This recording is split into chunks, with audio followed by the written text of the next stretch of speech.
నమస్తే, welcome to 99 TV. Jani Jatwani ఇప్పుడు ఈ రెండు పేర్లే ఆంధ్రప్రదేశ్ని కుదిపేస్తున్నాయి. కాదంబరి జత్వానీ కేసులో ముగ్గురు ఐపీఎస్ల సస్పెన్షన్, ఇవాళ రేపు రిటైర్మెంట్కి సిద్ధంగా ఉన్న ఒక ఐపీఎస్, సీనియర్ ఐపీఎస్ అందులో ఉన్నారు. అలాగే కొత్తగా ఏంటంటే జనసేన, మరి ఆయన నాయకుడు అనాలో కార్యకర్త అనాలో పవన్ కళ్యాణ్ గారి అభిమాన అనాలో తెలియదు. ఆయనకి ఏం హోదా ఇచ్చారో జనసేనలో జానీ మాస్టర్కి. వీరాభిమాని 2029లో పవన్ కళ్యాణ్ని చీఫ్ మినిస్టర్గాను 34లో ప్రధానమంత్రిగాను చూడాలనుకుంటున్నట్టు ఆయన ఈ మధ్య ఆకాంక్ష కూడా వ్యక్తం చేశారు. ఆయన తాజాగా ఒక రేప్ కేసులో ఇరుక్కున్నారు.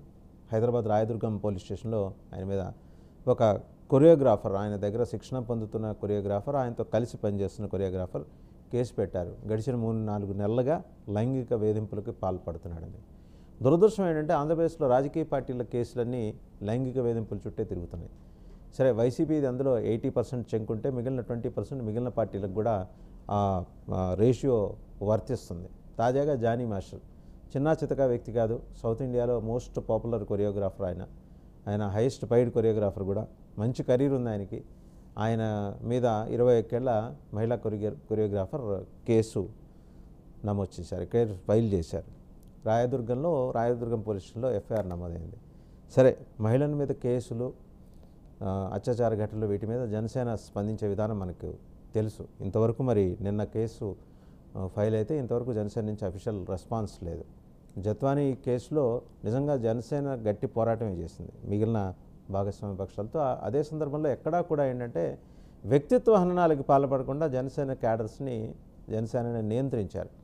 సోషల్ మీడియాలో ఎక్కడ పడితే అక్కడ అభ్యంతరకరమైన పోస్టులు పెట్టకుండా నిలువరించారు.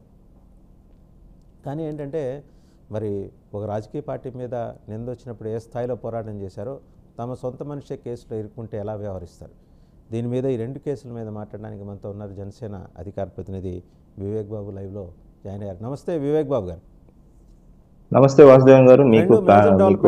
చాలా పెద్ద మేజర్ డెవలప్మెంట్ అంటే ముగ్గురు సీనియర్ ఐపీఎస్లు వాళ్ళ మీద సస్పెన్షన్ వేటు పడింది. రాష్ట్ర ప్రభుత్వం వారి మీద సస్పెన్షన్ వేటు వేస్తూ నిన్న నిర్ణయం తీసుకుంది. ఏసీపీ శ్రవంతి రాయ్ ఇచ్చిన నివేదిక ఆధారంగా డీజీపీ నిర్ణయం తీసుకున్నట్టుగా చెప్పారు. కేసు ఇన్వెస్టిగేషన్ చాలా ప్రాపర్గా జరిగింది, నిజంగా అప్రిషియేట్ చేయాల్సిందే. తక్కువ స్పాన్లోనే, అంటే ఐపీఎస్ మీద చర్య తీసుకునేప్పుడు సబ్స్టాన్షియేట్ ఎవిడెన్స్ ఉండాలి అనేది మీకు తెలియని విషయం కాదు. సో ఆ ఎవిడెన్స్ని సేకరించగలిగారు, అంతా బాగానే ఉంది. ఇదంతా ఒక ఎత్తు అయితే, ఇవాళ మరి మీ పార్టీ క్రియాశీల సభ్యుడా, కార్యకర్త, అభిమాన నాయకుడా, వీటి మీద ఇంకా క్లారిటీ రావాల్సిందే. ఆయన ఇరుక్కున్నారు. జనసేన ఎలా వ్యవహరించబోతుంది ఈ ఇష్యూలో?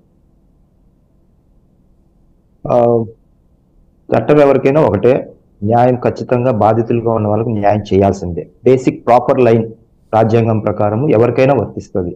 ఇందులో జనసేన కావచ్చు, ఇంకొకటి కావచ్చు, లేకపోతే ఇందులో రెండో ఆలోచనకు లేదు. ఎందుకంటే సాక్షాత్తు ఉప ముఖ్యమంత్రి స్థానంలో, సాక్షాత్తు దేవాలయం లాంటి అసెంబ్లీలోనే మా అధినేత, పార్టీ అధినేతగా ఉప ముఖ్యమంత్రి స్థానంలో ఉండి, నేను తప్పు చేసినా తప్పకుండా నన్ను శిక్ష విధించాలి, నాకు కూడా ఆ శిక్షలు వర్తిస్తాయని ఒక పార్టీ అధినేతగా 2018 నుంచి పోరాట యాత్రలో చెప్పిన సందర్భం గుర్తు చేస్తున్నాను.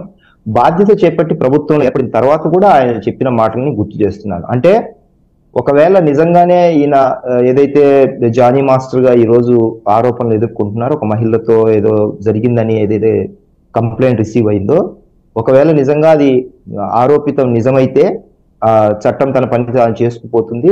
అందులో ఎలాంటి రెండో ఆలోచనకు లేదు. ఎందుకంటే బాధితులుగా ఉన్న వాళ్ళకు న్యాయం చేయాల్సిన బాధ్యత స్థానంలో ఉన్నాం కాబట్టి, బాధ్యత గురించి అలాగే ప్రజల హక్కులను హరించే విషయంలో కావచ్చు, బాధితులుగా ఉన్న వాళ్లకు న్యాయం చేయాల్సిన స్థానంలో ఉంది కాబట్టి ఈరోజు అధికార పార్టీగా, ముఖ్యంగా మా అధినేత అలాంటి విషయాలలో చాలా నిబద్ధతతో పనిచేస్తారనేది ప్రజలకు కూడా ఒక సంకేతాన్ని ఇవ్వాలి. కాబట్టి ఆయన స్వపక్షమైన విపక్షమైన ఎవరిని వదిలిపెట్టరు. సో అందులో రెండో ఆలోచన లేదు.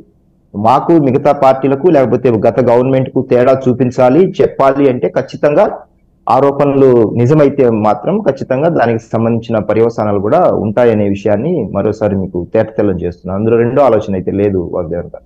వివేక్ బాబు గారు, అయితే ఇప్పుడు ఇది నిన్న వెలుగులోకి వచ్చింది, రాయదుర్గం పోలీస్ స్టేషన్లో ఎఫ్ఐఆర్ నమోదైనట్టు. కనీసం మీ పార్టీ క్రమశిక్షణా సంఘం ఉండే ఉంటుంది ఖచ్చితంగా. ఆ క్రమశిక్షణా సంఘం దృష్టికి వచ్చిందా? ఎవరన్నా మీ కార్యకర్తలే తీసుకెళ్లారా, లేకపోతే క్రమశిక్షణ సంఘమే సువేమేటగా కనీసం ఆయన నుంచి చర్యలు కాదు వివరణ కోరిన సందర్భం ఏమన్నా ఉందా? వివరణ కోరారా క్రమశిక్షణ సంఘం? లేదు, అంత ఈ రోజే వచ్చింది అది. సో అంతర్గతంగా జరిగే విచారణ ఎలాగో జరుగుతుంది. అయితే అంతిమంగా ఇప్పుడు సినిమా ఇండస్ట్రీస్ లో చాలా రకాలైన కోణాలు ఉంటాయి. అంటే చాలా మందితో మగ ఆడ అనే రాత్రి పగలు 3 షిఫ్ట్లలో పనిచేసే వ్యక్తులు ఉంటారు. పైగా ఆయన సౌత్ లో చాలా రకాలైన పాపులారిటీ కలిగిన వ్యక్తి. మొన్ననే ఆయనకు నేషనల్ అవార్డు కూడా వచ్చింది అనే విషయాన్ని మనము గుర్తు చేసుకుంటున్నాను. అలాగే ఆ షిఫ్ట్లలో పనిచేసే క్రమంలో కొన్ని రకాలైన అంటే ఇగోస్ కావచ్చు, లేకపోతే వేరే వాళ్ళ ద్వారా ఇన్ఫ్లుయెన్స్లు కావచ్చు, ఆ కోణాన్ని కూడా మర్చిపోలేం. అంటే ఒక